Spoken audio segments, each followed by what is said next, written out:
Hey, bonjour tout le monde, j'espère que vous allez bien. Bienvenue dans une nouvelle vidéo dédiée à AWS. On va s'intéresser aujourd'hui dans AWS à découvrir une chose. Donc on va installer un Nginx, mais on va découvrir ce qu'on appelle le Cloud Init, qui est un bloc qui permet de faire de fournir un élément qui s'appelle User Data, un bloc qui peut être soit un fichier, soit du texte, qui a pour but de passer un script lors de l'initialisation d'une instance.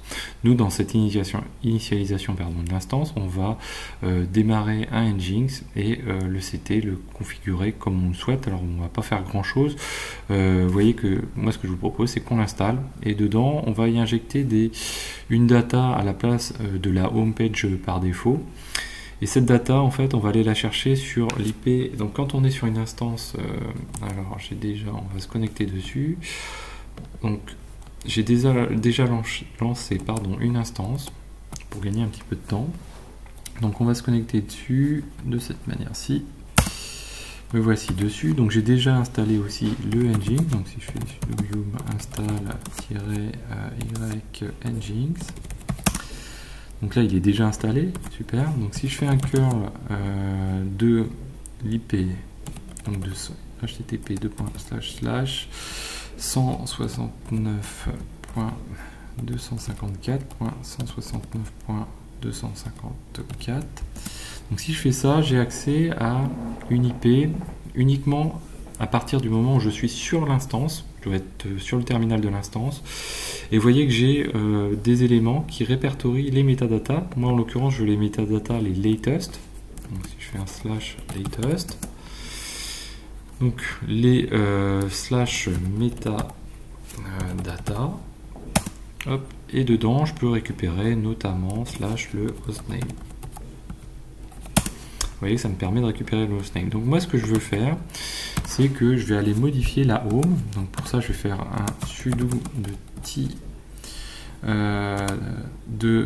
slash. Alors on a dit que c'était dans usr 3w, non, à chaque fois, share 3w, non, alors j'ai un doute. On va le retrouver ici, non. Alors ça va être très simple pour le retrouver. On va faire un curl de 127.0.0.1 pour aller un petit peu plus vite. On l'a juste ici, comme ça on va le copier directement. Et là donc nous on fait notre curl de cet élément-ci où on pipe le sudo t. Hop là, j'ai copié un peu vite. J'ai collé un peu vite parce que j'ai pas copié, et slash index.html. Du coup, en gros, on copie la sortie, donc notre hostname dans la page par défaut ici.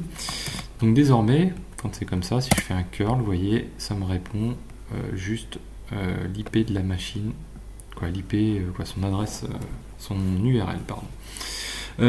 Donc ça, c'est cool, quoi, son DNS. Donc ça, c'est cool. Sauf que nous, ça, on ne veut pas avoir à y toucher, on ne veut pas se rendre sur la machine pour faire les manipulations. Donc pour faire ça, on va lancer une instance, on va cliquer sur Select, on va choisir donc comme on peut le faire habituellement, et on va se rendre ici, dans le bloc User Data de Configure Instance Details, et dedans, on va coller notre élément d'installation. Donc pour gagner du temps, je dois avoir...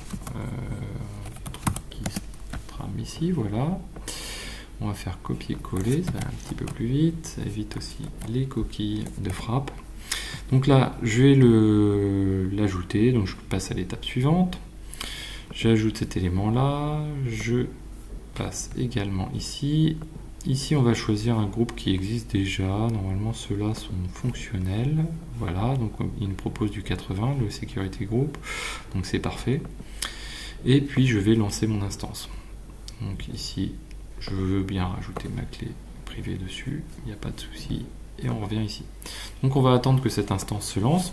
En parallèle, je vous explique, donc là on l'a fait par la console ici. Maintenant, on peut le faire aussi par le terminal. Donc si on veut le faire par le terminal, ça va être très simple.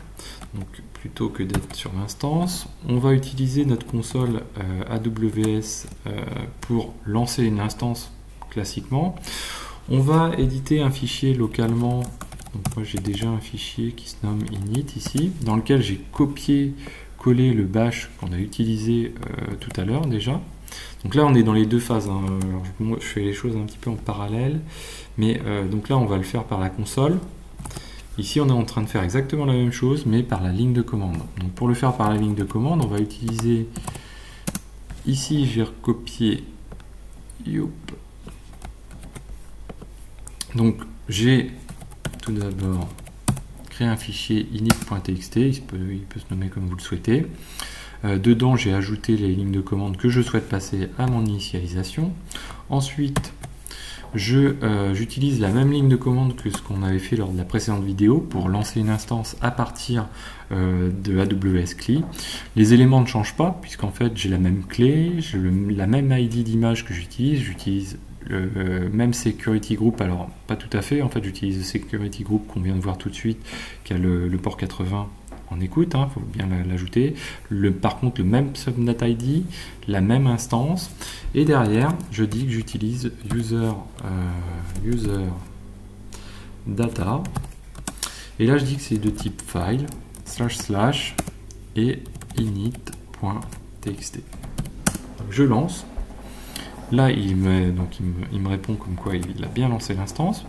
Du coup, ici, je vais rafraîchir l'état de toutes mes instances. Alors, j'ai la première qui est finie. Celle qui est finie, c'est celle-ci. Celle qui a été lancée via la console, hein, avec le user data via la console. Donc, si je copie et que je colle ici. Donc, j'ai bien mon DNS qui répond. De quoi mon DNS? J'ai le hostname qui est servi par le Nginx.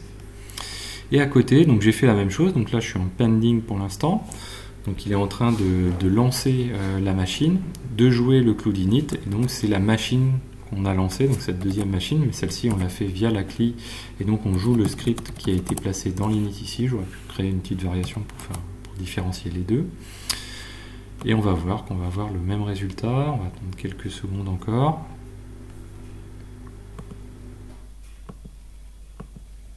Alors c'est pas immédiat bien sûr, quoi qu'il arrive, de toute façon c'est ce DNS là qui va répondre. Hop. Donc il est dans la phase initializing. Alors ça met pas, là on a un init qui est très court, donc ça met pas plus de temps à faire quasiment que de lancer l'instance. Après, suivant les inits, ça peut demander plus ou moins de temps et ça peut faire en sorte que vos instances ne soient pas disponibles aussitôt. Donc parfois il y a des choix à faire entre la rapidité pour accéder à la machine et mettre des choses dans l'init. L'avantage d'avoir l'init, c'est que ça crée déjà un template de base. Donc si vous avez des settings particuliers par rapport pour faire des petites retouches sur les images, des users ajoutés ou des choses particulières, vous pouvez le faire de cette manière-ci. C'est très très pratique. Donc là on devrait la récupérer rapidement. On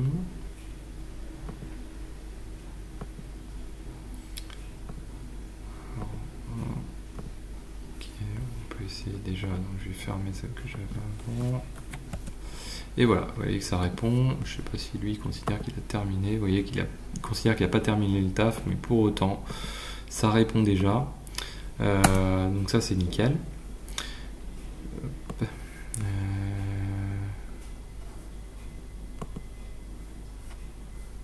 Est-ce qu'il a fini? Toujours pas fini. Ok, j'aurais bien aimé juste qu'on finisse. Voilà.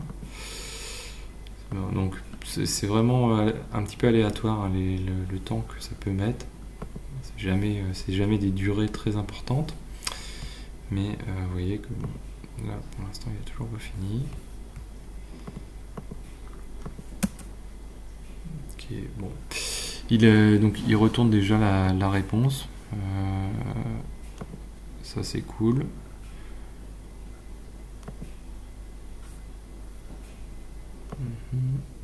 Ouais, je sais pas, il met du temps. Voilà, il a fini. Donc là on est à jour, on est up. Donc pas de soucis.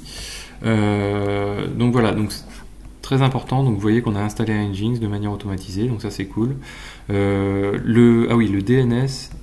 Alors, parce que je sais que vous allez me poser la question.